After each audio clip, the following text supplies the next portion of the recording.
Before we really dive in, what I want to do is when we first started talking about comics relief, we thought it would be, really fun to kind of parallel the artist's process that we're showcasing in each of these sessions with what we're doing on the first second in my introductions, especially since putting a graphic novel together is such a choreographed dance between so many disciplines.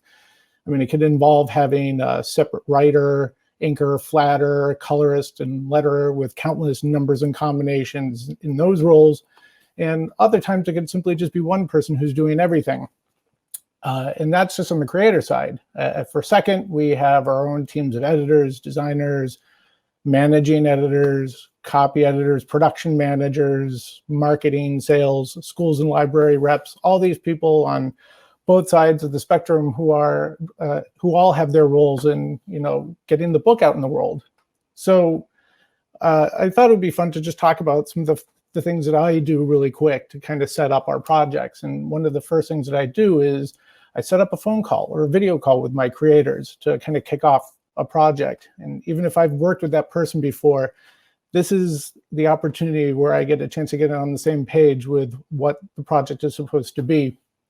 There are a ton of details that we get to go over, like, is the book going to be in full color, or are we going to do it in limited color? And are we going to letter the book by hand, or do we want to use a font? Is there anything special about the book? I've had some creators, they want to use like 2 or 3 languages in their manuscript. So I need, like all of us, we need people who can not only edit and copy edit in those languages, but also design if the language has a different alphabet.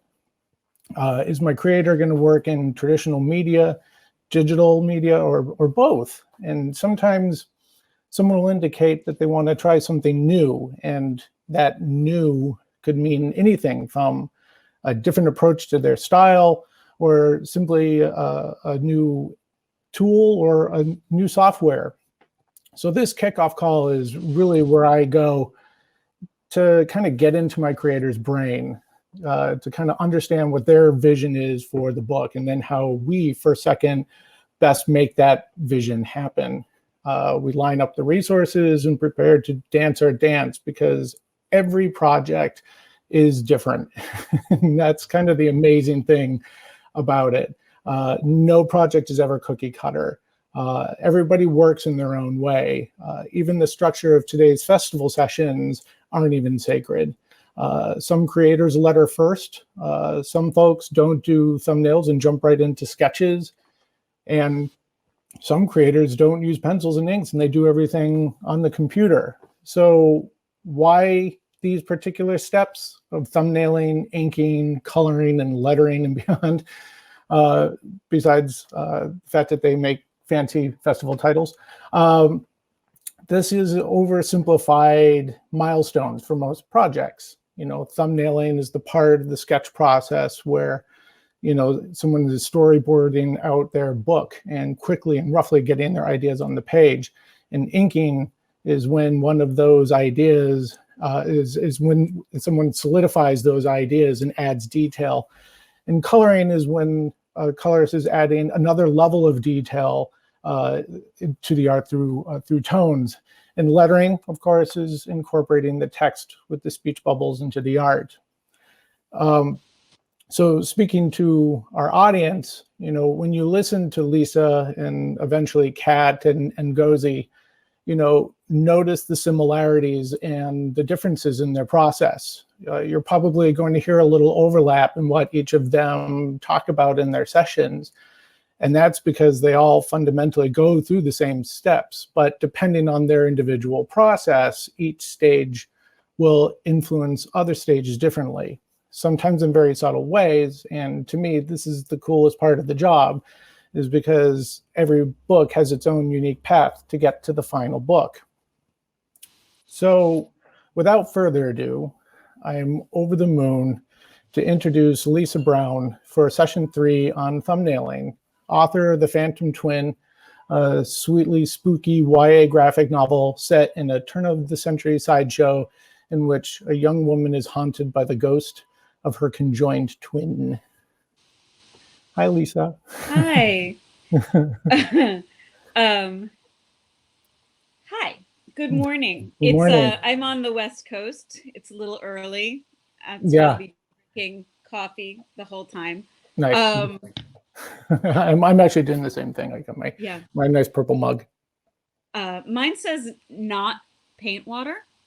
I don't know if you can see it because if you can see behind me, there's my drawing table, Oh, and nice. there's always my coffee next to my paint water, which is very dangerous. So I'll leave it to the studio audience to figure out why it's dangerous. But Please tell me there's some books that actually have some coffee stains that were part of the art, because that for would be sure, amazing. and I have invested more than my allotted watercolor and India ink. Um, Before I start, I wanted to shout out to all the bookstores who are struggling right now. Yay. And I have in San Francisco, I have a bunch of independent bookstores who um, are really doing their best to get their orders out. You can call them and they will ship to you, or you can pick them up outside their stores. And so, all of you around the country, if you want to get some of these incredible books that Yeah, we are talking about, you can go to the website of your local bookstore or go to bookshop.org, which is yeah, helping out those local bookstores and shipping all around this great country. that's awesome. Yeah. Uh, Yeah, we've been having a similar thing with our bookstores here, and they've been amazing, and in how resourceful they've been. It's awesome. right. And your comic book stores. Yes, yes. Um, yeah. And the next order of business is what is behind you, Kirk? Oh, They're like, that was my kids.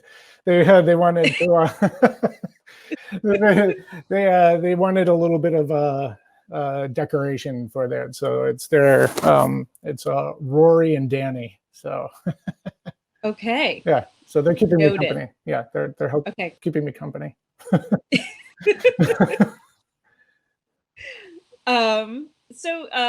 So we have a little presentation. We do, and We do about sort of the genesis of well, who I am, because I'm new to the comics world, but and the genesis of my very first full length graphic novel. Um, I'm new to the comics world, but I'm not new to the book world.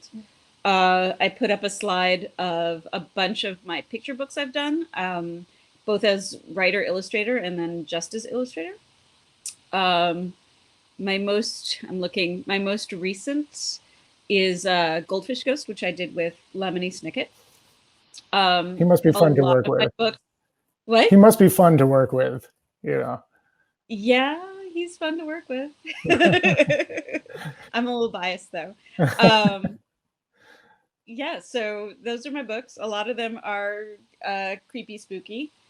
And I was about to forward the slide, but I can't do that. So maybe we should forward the slide somebody. Really quick though, because you've done so many picture books, Mhm. how and now you've gone through the experience of doing a full-length graphic novel. How has that experience been different?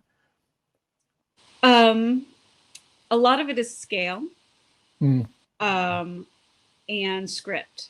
mm, So when I do a picture book, they generally have very few words. I like picture books that the visuals carry most of the weight. mhm. Graphic novels, I feel, are very similar to that. The visuals are carrying a ton of weight, Yeah, but the script is much longer. There are a lot more words, there are a lot more pictures.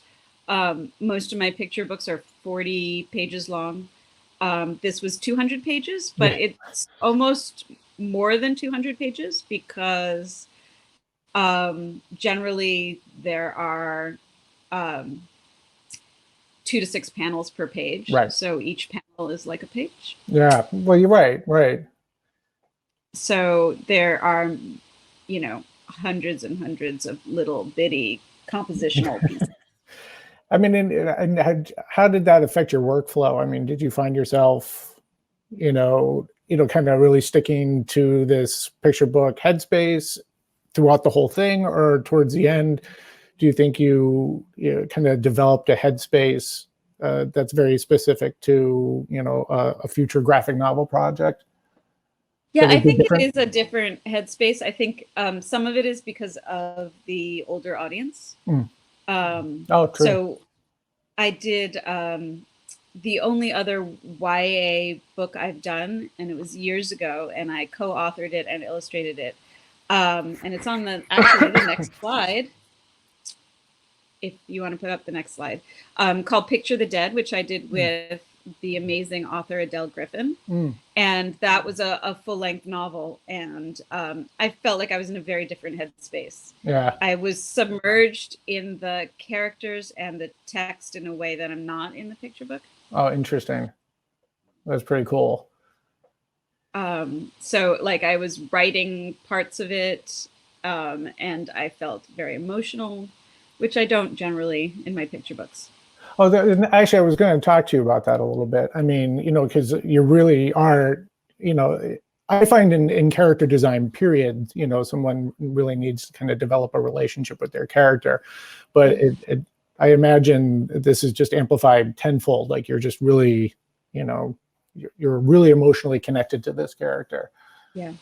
And also the length of time Yeah. that I'm living with them. The graphic novel took a really long time. I wrote the script, I put it away, I worked on the presentation, I put it away, and then finally I settled in to work on that, and mostly only that. Yeah. Although I had been working on another comics collection, which came out at the same time and was I had to finish at the same time, so that was a little Another like a little overlap and, you know, yeah. stress. So that's So that. So when you are working on your characters, what is the foundation to your development for them? I begin with story Mm. versus character. I'm not that good at plot. A lot of my picture books are not plot driven, but they're sort of circumstance driven. But this book was really plot driven and research driven. So I did a lot of research, and I'm a bit of a history nerd. So I find it important to be as accurate as possible, except for the fact that a lot of my work has supernatural elements. So that's not quite accurate as possible. Right. But Well, it depends on who you talk to. So right. But I feel like what I love in terms of fantasy and supernatural is when there's a realistic space. It's based on reality, and then there's like one element that comes in, because I feel like I relate to a story more than an entire world building experience. But if it's our world with something extraordinary happening, yeah, which feels like right now, actually. You know, yeah, and with a little surrealist twist to it. Yeah, yeah. Oh, are you frozen? Oh, Oh, there you wait. go. Yeah, but I'm back. I'm back. Oh, good, good, good. Yeah. So to get to the another piece of the slide, so the graphic novel with Adele Griffin. Whoops, nope, sorry, back. Another piece of the previous slide. The graphic, a novel with Adele Griffin, Picture the Dead, is about the Civil War and spirit photography, which was a real thing. Early photographers claimed that they could photograph ghosts, and so our idea was, what if you're photographing ghosts in sort of a fake way and sort of as a charlatan, and something real happens that you can't explain. And then in our Guys Read installment, which is a series edited by the we did a terrifying tale about a sailor on a ship at sea who every morning wakes up with another tattoo inscribed on his body that he can't figure out how it got there. And so that was another, I mean, I have a lot of tattoos in my graphic novel, the Phantom Twins. So that was sort of a precursor. So have you had any fans actually get some of those tattoos? Not yet. That would freak me out. I have drawn, I've drawn 2 tattoos now. myself. That's One awesome. is on my own body, which was okay, and then one is on a friend, which is very stressful. It's a lot of responsibility, but nothing from my books so far. That'd be amazing. That's awesome. So I guess we could go next now. So I have done comics. This is a I've done a lot of comics for anthologies, and I actually started out doing comics for my college paper, but that was 10 million years ago. But this I did recently. It's 7 things I think are funny, but really kind of sad, and it all happened to my little brother. And this was a piece I did for a book called Funny Girl, edited by Betsy Bird. That's really So I great. do a lot. So I take it this is a little autobiographical. That is completely autobiographical. Yeah, like when I took out my brother's tooth with a mini golf club by accident. But I did get a hole in one, so it was worth it. Hey, oh my God, that's amazing. And if that were recorded, that would be like a, like a huge viewer count on YouTube. So right, but I don't think they had movies back then. no. So, so have you always been dabbling in comics? I mean, is this like, sort of doing, small amounts and, here and there, or is this a relatively new interest that's been kind of brewing to the surface? No, I mean, I started in college. I had a bi-weekly comic strip in the school paper. And then I kept on doing comics just for myself. And I moved into magazine graphic design. I have a degree in graphic design and illustration. I love graphic design. I went to Pratt actually in New York. But yeah, no, I always did illustration and comics on the side. And my dream was to be a picture book illustrator. When I was younger, I loved comic strips in the paper, but graphic novels weren't really in my worldview. For girls, there was Archie comics, and that's about it. Yeah. If you didn't like superhero comics, which I did not, although I was obsessed with the Batman TV show with Adam West, but I didn't like the superhero comics. And so there was nothing. And then I discovered Mouse, and I thought, oh. And I'm a huge fan of alternative comics. I loved Mouse, of course, and I mean, there's so many comics. Oh, Yep. There you Can go. You hear me? You're back. Yeah, Yep. Down Clouds and the Hernandez brothers, and just I mean, amazing storytelling beyond superheroes. So, and I guess we interesting to hear you say that. I was just gonna say it's interesting to hear you say that, because it sounds very similar to when I grew up. I mean, it was really these like two factions. You had the superhero comics, and then you had the alternative comics. And it was funny because I lived in this small town where you couldn't find any of them, so I was just kind of grabbing whatever I could get whenever I could get it. And and it's funny, it's like such a really random, eclectic collection. Yeah, but it's a but it's it's a foundation. Yeah, and there's a lot of crossover. I mean,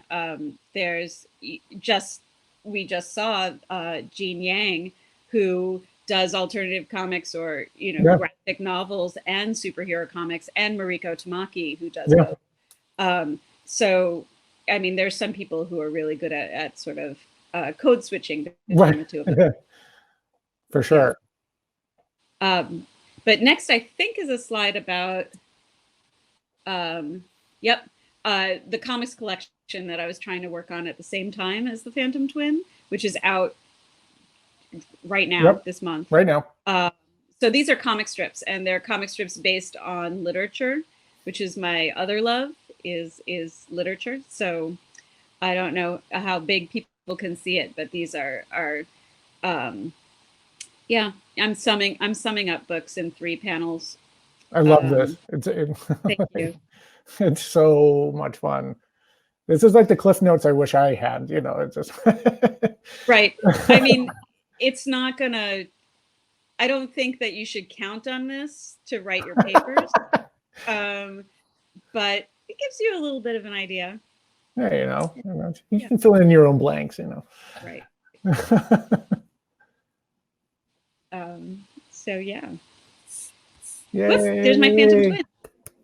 I'm really excited. I want to shout out to First Second, who I couldn't have done it without my editor, Callista Brill, and Andrew Arnold was my art director on this, and Rachel Stark was an incredible eagle-eyed continuity person. And I have to tell you that continuity is a big problem in graphic novels, and when you're trying to do someone covered in tattoos and conjoined twins. Yeah. Where you have to like, which side is which, who is which, who is who. Yeah. Yeah, I mean, it is very, it is challenging because, you know, I can't tell you how many times we found a situation where, you know, suddenly, you know, someone was wearing boots, but then suddenly they're randomly wearing shoes, or, you know, and, but it's the team effort of everybody sort of, you know, coming together and, you know, like looking at everything and, you know, finding those discrepancies, and, you know, but that's what I love about it, is that, you know, like, you know, when you get everybody together, like then everybody's like crazy invested in it, and, you know, and then it turns into everybody's baby, you know. Right. I mean, I love collaboration. That's why I illustrate other people's books as well as my own. And I love working with editors. And I think a lot of it is the graphic design background. I'm used to working with it. That's so great. I think coming up, research. I did a lot of research. Again, I'm a history nerd, and I read a lot of books. And I also wanted to tread carefully when talking about freak shows, which are very problematic. I looked at a lot of posters. I watched a bunch of movies. Todd Browning's Freaks. Actually, go back. You're forwarding too fast. Todd Browning's Freaks actually has a bunch of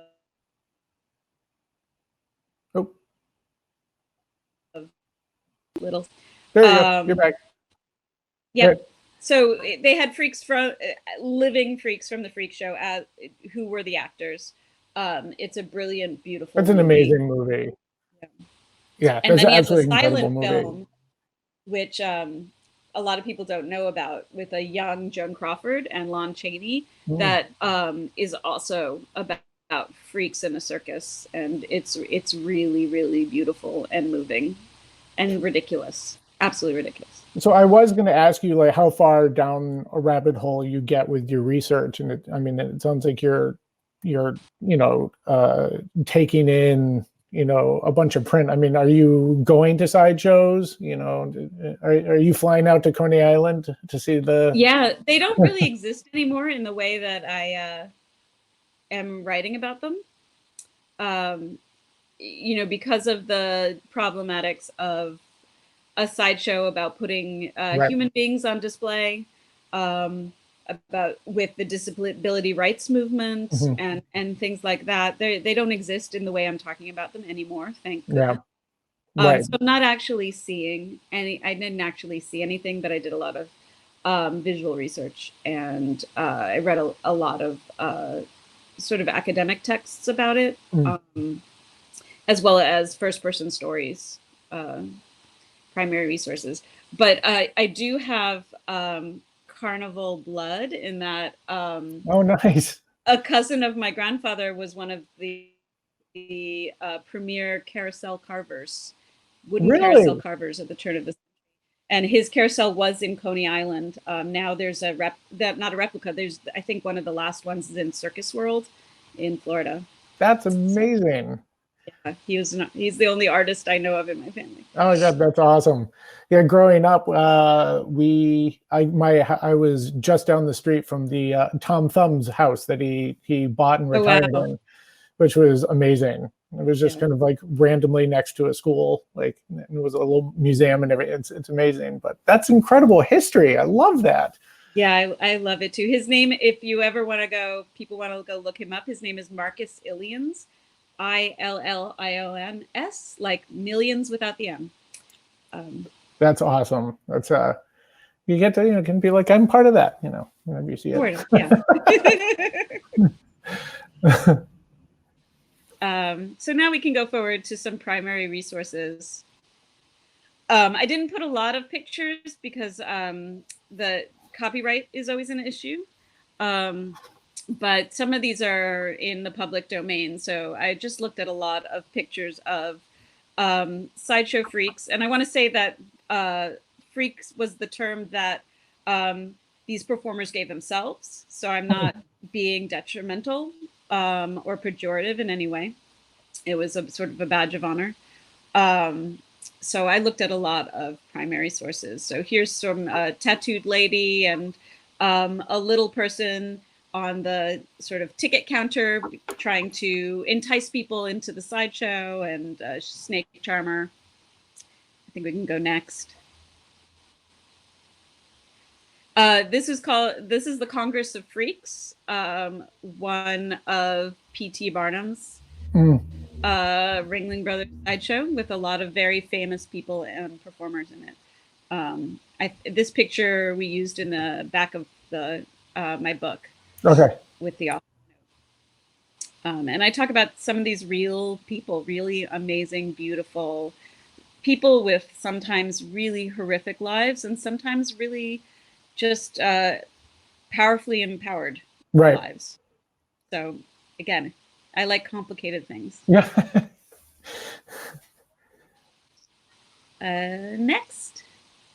Oh yeah, here are some of my favorite performers from the past that I did little portraits of. So in this, and I think the way we have our festival structured today is really could be considered part like a step in a thumbnail process, sort of the character development and, sort of the initial designs of everybody. And I gotta be honest, I've been checking out your portraits that you've been doing on Instagram, which are just so like natural and incredible, because you have this ability to capture the essence of your subject so well.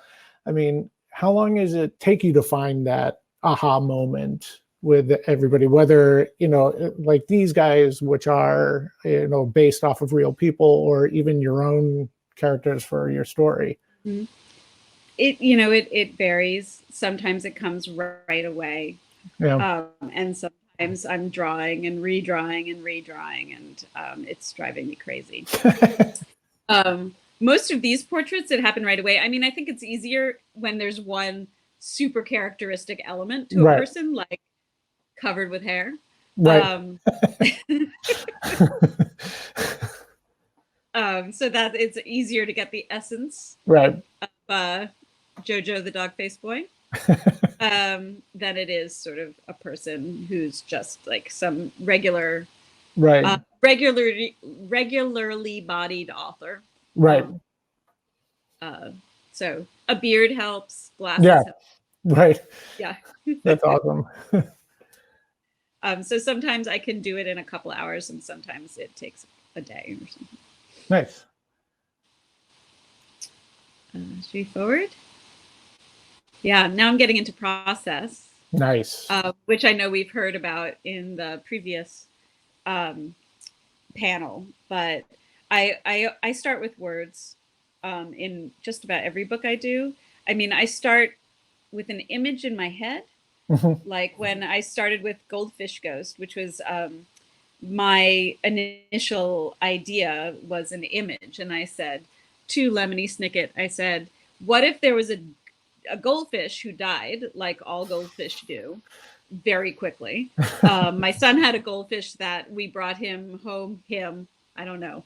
We brought the goldfish home from the store, and my son went to his grandmother's house, and immediately I was like, that goldfish is not going to make it. It's going to die within the hour. and I flushed it and I bought an identical one. my And God, put that's it back in amazing. the bowl. I'm a horrible, horrible person. But when goldfish die, they float on their backs. So Yep. I had this idea. I had this image of a goldfish ghost, the ghost of a goldfish that floated on their back through the whole story. So I start with an image, and then the text comes from there. But in this case, the text came from Lemony Snicket after I told him about the image, and then the phantom twin came from the idea of a phantom limb, which Hmm. is the term for when someone has a limb amputated. Hmm. It's a physiological anomaly that you can feel the limb. Hmm. So it's not there anymore, but you can still feel it and it pains you. And I thought with a conjoined twin, um, what if you lose your twin and it pains you and the twin is still there hurting you, like Right. the loss is hurting you. So that's where it came from, and then I write the script. And I'm noticing, here, and definitely correct me if I'm wrong, but when I'm looking at those thumbnails, you're not only factoring in, the frames and the panels and everything, but you're also working in your speech bubbles as well. You're kind of also loosely figuring out like where you're going to compose that as well. Right. So I teach in the illustration department. I teach of California College of Arts, Mhm. where our panelists before me just went. That's where they met. So that was really exciting to hear. They're in the That's animation awesome. department, but now I'm in the illustration department. Um, and so I teach picture book illustration. Um, and I tell my students there's no excuse for not making room with for the text. You are the artist. You are controlling the entire visuals of the page. So you need to right off the bat say, this is where the text is going to go, and they have to fit as a part of your composition. So I think that's why I do the bubbles. I They love are that. visual elements. Yeah. The problem with that is, I've learned so much about what not to do. One thing not to do is when you're doing the final art to put the bubbles as part of the final art, Right. because then you're stuck with the Right. sizing and everything like that. So I'm sorry. Next time I won't do it, I promise. Hey, it's all process. It's always a process. No conjoined twins, no tattoos, no speech bubbles integrated in the art.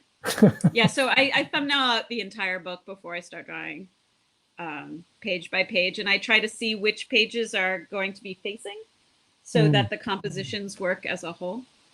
I don't quite do it as wonderfully. I once went to a lecture by Chris Ware, um, and he composes everything all at once. Yeah. And I don't quite do it. I just sort of look at it to make sure there's nothing sticking out as horribly composed. And I When mean, and what is your style? I mean, as far as between your thumbnails here and your sketches, I mean, are you jumping right to the computer, with sketches, or are you doing or are you doing another step on paper? How is that happening? Yeah, I do another step on. I do everything on paper except for color. Okay. So often I will scan in my thumbnails, blow them up because they're sort of compositionally accurate, and then I'll draw my tight pencils on vellum. So I think that's Oh, nice. on the next slide.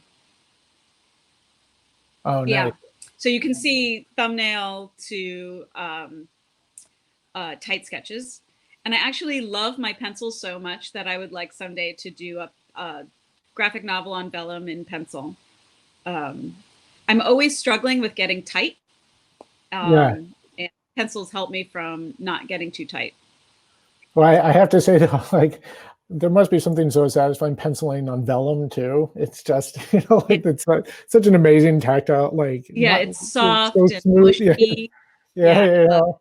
it. I love Oh, it. Um, it's pretty important to have color in a novel. I think about ghosts because you want to delineate who's a ghost and who's not a ghost. Right. And the circus is so colorful, or the carnival, so that had to Oh yeah. with it.